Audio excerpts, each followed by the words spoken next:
So in our culture now, we've moved towards a industry where most people are working from home, and their desk space is their everyday living environment.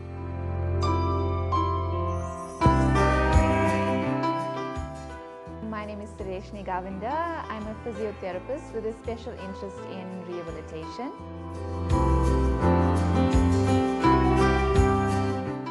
Today, what I'd like to focus on with this presentation is to give people the principles of movement while they're working. Our objective today is to give you those principles that would allow you to set up a proper desk space, to allow you to have a good posture, make sure that you are able to continue doing work in a pain-free type of environment.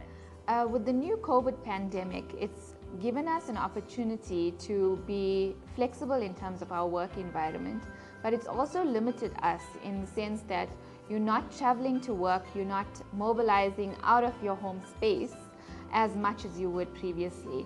It's found, the research recently has found that 33% of our population is now working from home, and our average day has now increased by 48.5 minutes, which basically says that you're now sitting for a much longer time. And most people that are sitting at home and working at a desk space, it's usually an informal, impromptu desk space that you've come up with for your comfort level. Today I'm going to try and give you a few principles that will allow you to have a better workstation to encourage productivity and your learning ability.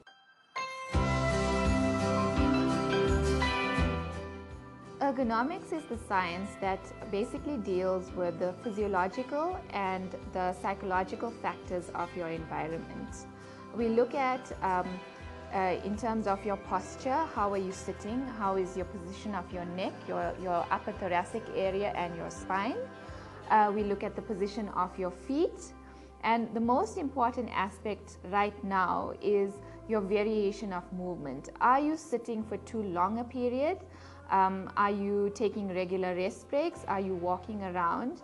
Because if you are sitting for a prolonged period of time, usually back pain is linked with a sustained amount of time in one position and repetitive movements of that within that sitting position. As you maintain a position in sitting for a long period of time, we normally can associate that with lower back pain.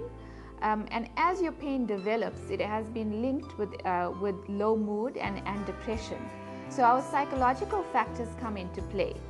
We look at, are you moving around enough to stimulate the hormonal release of serotonin? Your serotonin level usually is linked with antidepressant, getting those hormones moving around so that we can stimulate a better sort of memory and physical interaction. During your workday, if you're sitting for a very long period of time and you start to develop pain or chronic pain, this can be linked with an incidence of low mood progressing into depression. So today I'm going to talk to you about the hormonal release of serotonin. When we talk about hormonal release, we talk about exercises that can stimulate an increase of this release of serotonin. When exercises are introduced into your day, we can stimulate an increase of the serotonin level, which is linked with antidepressive effects, as well as stimulating a better sort of memory and productive work environment. Physiotherapy intervention can be used to intervene in your life and give you a better possible way of becoming productive in your work environment. What we would do as a physiotherapist is first assess a patient and make sure that we realize and have documented all of the causes of that pain. So we would assess a patient's daily activities, we would assess their muscle power, their position and their posture, and then also find out a bit of history in terms of previous injuries. Once we're able to identify where the pain might be originating from, then we can come up with an exercise program that will allow you to strengthen up the muscles, correct your posture and your body alignment, and then give you a little bit of more of a progressive strengthening program to allow you to become pain-free.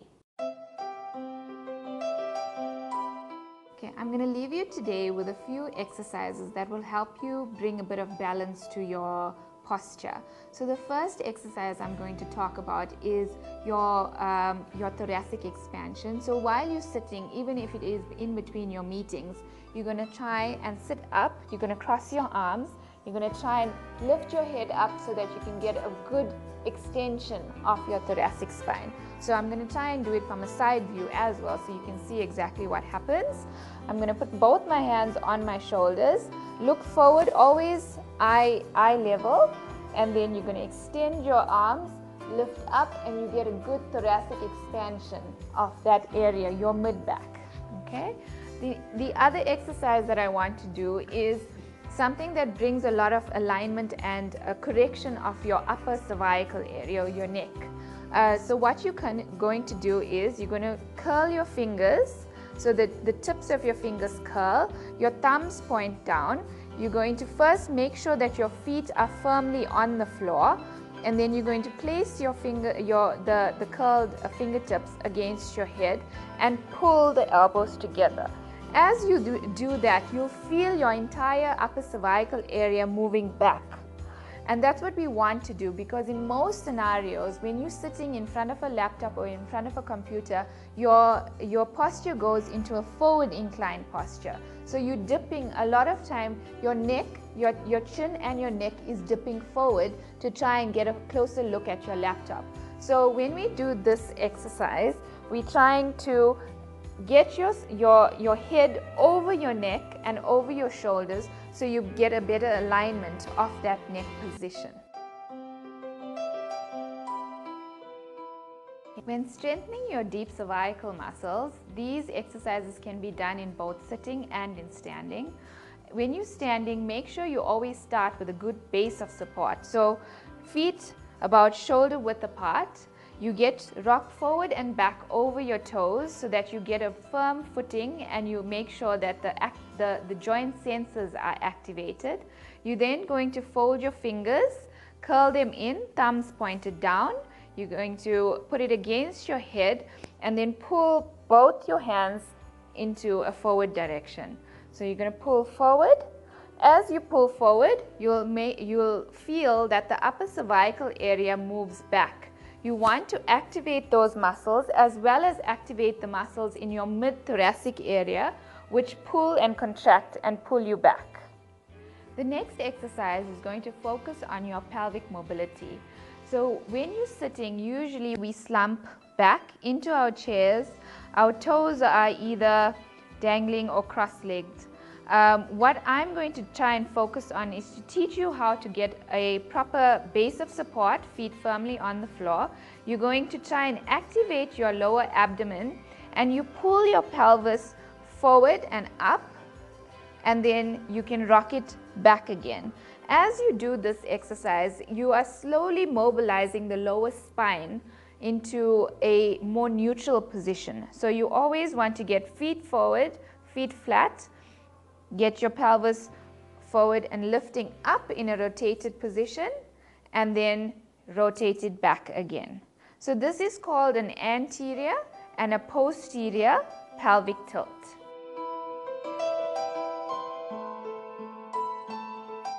The most important advice that I can leave with you today is that you should be moving every 25 minutes in your workday. If you're sitting, if you're lying down, or if you find yourself in a comfortable position, try and be aware of your posture. Try and become aware that you haven't moved in the last 25 minutes, and it's advised that you should change your position after 20 to 25 minutes.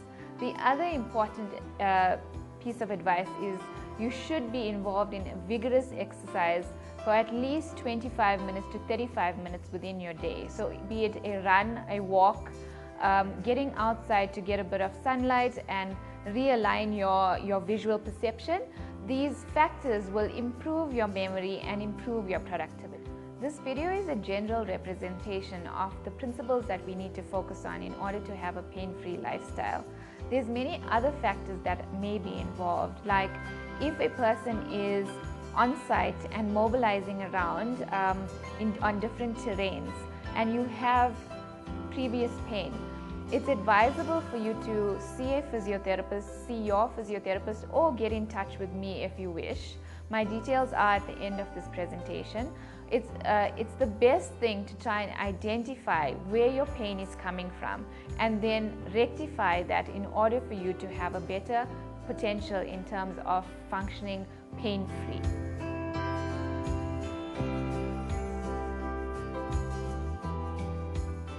Thank you for watching and keep moving.